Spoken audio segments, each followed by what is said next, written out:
Hallo zusammen, das Jahr neigt sich langsam am Ende zu.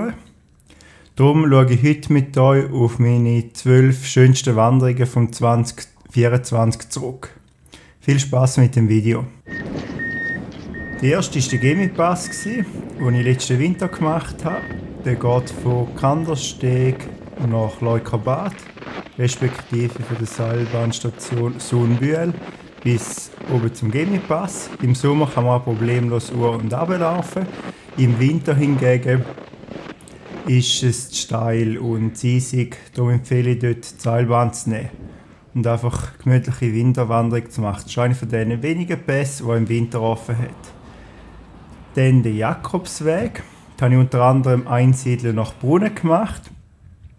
Es war eine mega schöne Wanderung, vor allem gegen den Schluss, wo man dann richtig Pass kommt und einen Blick auf den Vierwaldstätter See und den Lauerzer See hat, wenn man es gerade vorgesehen hat. Und das ist jetzt, wo wir im Brunnen angekommen sind. Da kann man dann mit dem Schiff über und die Etappe weitergeht. Dann habe ich den Jura-Höhenweg dieses Jahr fertig gemacht. Der ganze ist mega schön. Geht ja von Dielsdorf bis nach Nyon am Genfersee. Immer wieder drauf und durchab, über das Juragebirge. Mit einer herrlichen Aussicht hier jetzt auf den Neuenburger See und auf den Genfersee. Das kann ich sehr empfehlen. Ist zwar meistens gelb markiert, wird es aber eher als etwa T2 bezeichnen. Dann hier der Lac de Joux, in der Nähe von Frankreich.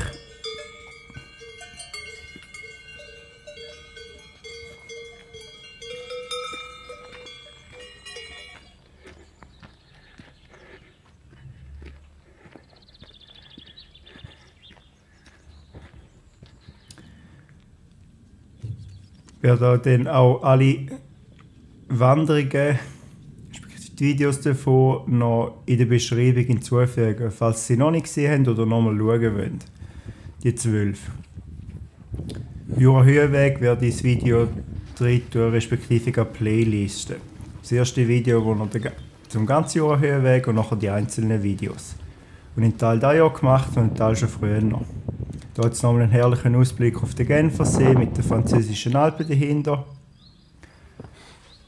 Das war bei mir die letzte Etappe, weil die allerletzte Etappe habe ich früher noch schon mal gemacht. Das war da, wo ich den Jura-Höhenweg abgeschlossen habe.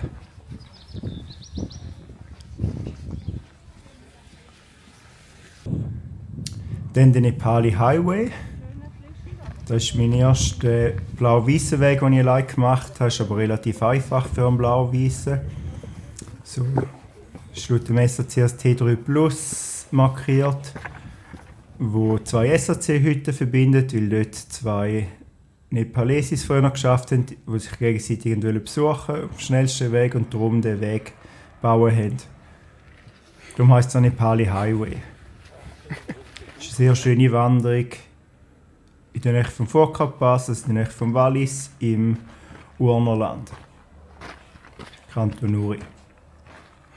Hier ein herrlicher Blick auf die Gletscher dieser Wanderung.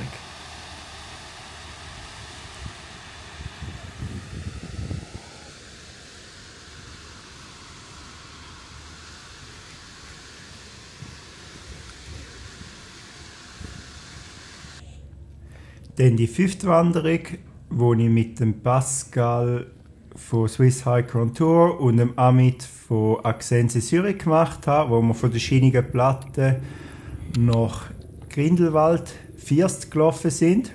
Es ist auch eine sehr schöne Wanderung mit Blick auf 4000 von den Berner Alpen und auf den Brienzer und Thunersee. Kann ich es auch sehr empfehlen. Es ist nicht eine mega schwierige Bergwanderung. Wahrscheinlich eine schwierige T2 bis einfache T3 am Max. Das meiste ist eher T2. Da sieht man jetzt die beiden gerade. Damit und vorne der Pascal. Blick auf See, da sieht man nochmal den Brienzer See. Nachher weiter vorne hat man dann noch einen Blick auf den Bachalpsee, und am Schluss noch vorbeiläuft, bevor man zum First kommt, wo man jetzt gerade hier sieht. Der berühmte, dort hat es meistens relativ viele Touristen, weil alle vom First dort hinlaufen und zurück. Der Rest der Wanderung hat aber nicht wirklich viele Personen auf der Wanderung. Im Vergleich zu dem Teil. Dann der Sentis. Das war auch eine sehr coole Wanderung. Da ist der richtige T3, sogar T3 Plus. Zuerst in Sentis suchen. Vor allem der Anfang bis zu den TRWs gilt nicht gerade als besonders einfach.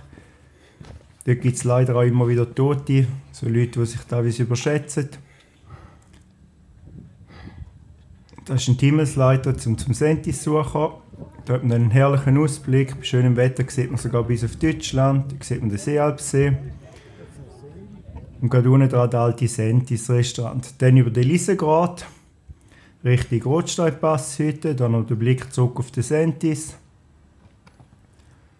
Und der Ausblick, den wir haben, also das ist genial.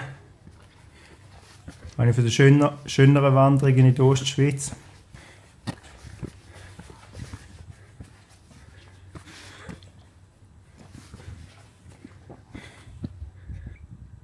Hier sieht man jetzt vorne den Rotsteinpass, die Rotsteinpasshütte.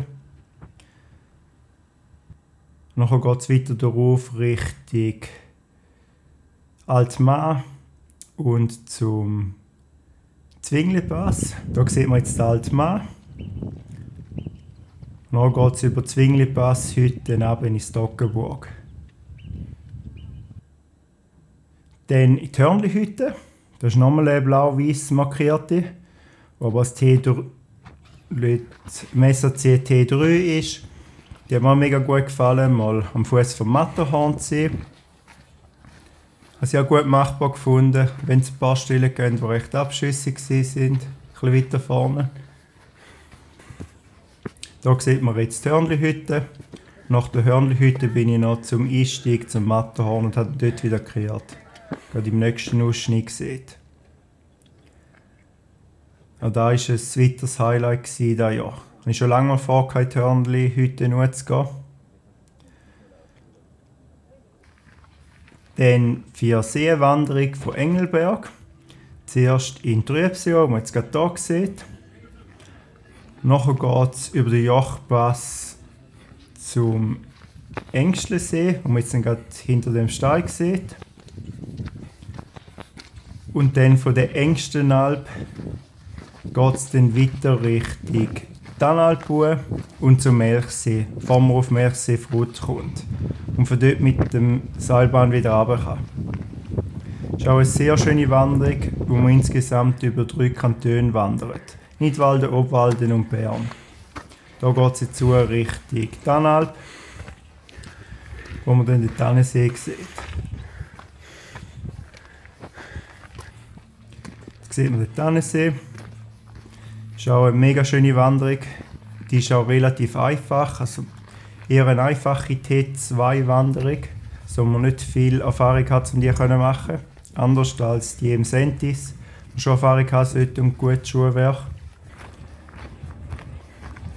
Da vorne sieht man Melchsee Frut und die Seilbahn einen wieder ins Tal bringt.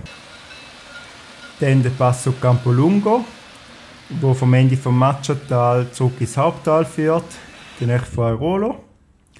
Am Anfang geht man zu einem Stausee hoch, bevor man dann von dort Richtung Pass aufsteigt. Seitwärts.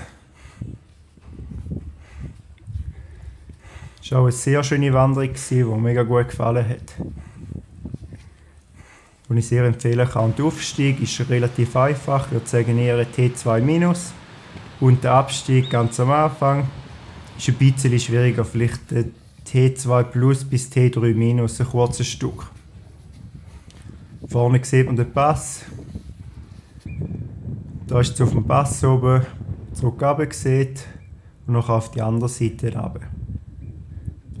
Das ist auch eine Wanderung, die ich sehr empfehlen kann. Mir sehr, sehr, sehr gut gefallen. Da ist jetzt schon wieder, wo es einfacher wird und der kurzschwierige Teil hinter sich hat. bevor es dann noch zu einem weiteren See runtergeht. Und von dort kann man entweder die Seilbahn abnehmen, was ich empfehlen würde, oder man kann auch zu Fuß runter durch den Wald, wie man jetzt gerade hier sieht.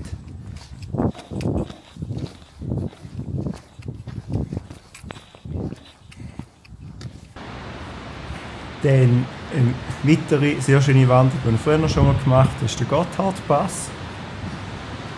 Hier jetzt die Teufelsschlucht drauf, die Teufelsbrücke. Und nachher nach Andermatt, Hospental, geht es dann darauf Richtung Gotthardpass. Was sehr schön ist mit diesen herbstlichen Farben. Schön Licht im Brau, hat mir mega gut gefallen. Da die schönen Windräder. Wenn ich jetzt an dieser Stelle überhaupt keine Verschandlung von der Landschaft finde. Ich finde, sie haben sich gut in die Landschaft eingebettet. Sie haben das gewisse Etwas gegeben. Ein Pass. Nach hinten runter geht es dann wieder über mehr oder weniger die alte Passstrasse noch Richtung Airolo runter. Auf der Passstrasse hat es auch viele Velofahrer, je nach Jahreszeit. Wenn ich als Oldtimer fahre oder so, habe ich ab und zu noch gesehen. Dann vom Engadin über das Val Bevo Richtung Albola-Pass runter. Hat mir auch sehr gut gefallen mit den herbstlichen Farben. Das wahrscheinlich noch ein bisschen früher gemacht hätte, wäre es noch statt kupferig sogar goldig gewesen. Das war ja so mega schön gewesen. Und so habe ich, schon relativ spät im Jahr gegangen bin, habe ich zuoberst oben dann noch Schwarz-Eis gesehen. Und dann kurz nach dem Pass gesehen, habe ich eine sehr schattige Stelle. So eine mega schöne Wanderung gewesen. Auch wenn sie relativ anstrengend war, mit über 7 Stunden. Aber mega schön. Da vorne hat man Schwarz-Eis gesehen. Man sieht es auf dem Video nicht so mega gut, wenn man live dort war. Also eine, die ich auch sehr empfehlen kann. Wenn man Fitness noch hat, um so eine Wanderung zu machen.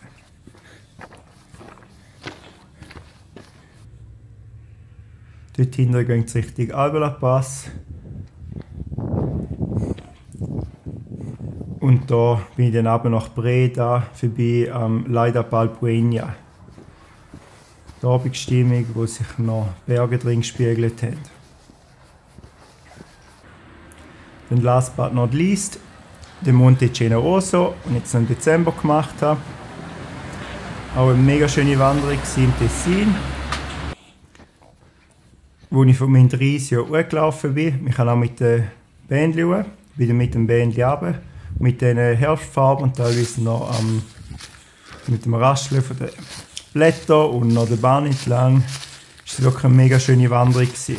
Und zuoberst oben mit einem genialen Ausblick auf Italien und auf den Lago di Lugano, am Luganosee, gegeben hat. Gerade im nächsten Ausschnitt sieht. Jetzt hier ein Blick auf den Lago di Lugano. Und hinten dran noch der Lago Maggiore. Ja, schön habt ihr mich im 2024 begleitet. Falls euch das Video gefallen hat, würde ich einen Daumen nach oben freuen. Ich freue mich auch sehr über eure Kommentare. Und ihr seid einfach eine mega coole Community. Ich freue mich auch mit euch ins 2025 gehen. Und ihr könnt gerne kommentieren, was eure schönste Wanderung war. Auch gerne mit Link, falls ihr selber auf YouTube sind. Und ich freue mich mit euch 2025 gehen. Und falls ihr da wollt und noch nicht den Kanal abonniert habt, könnt ihr gerne ein Abo da lassen. Die Glocken aktivieren nicht vergessen. Dort alle auswählen, dann informiert euch YouTube jedes Mal, wenn ich ein neues Video lade. Ich freue mich mega auf 2025 mit euch und wünsche euch ganz einen guten Rutsch. Bis im nächsten Jahr.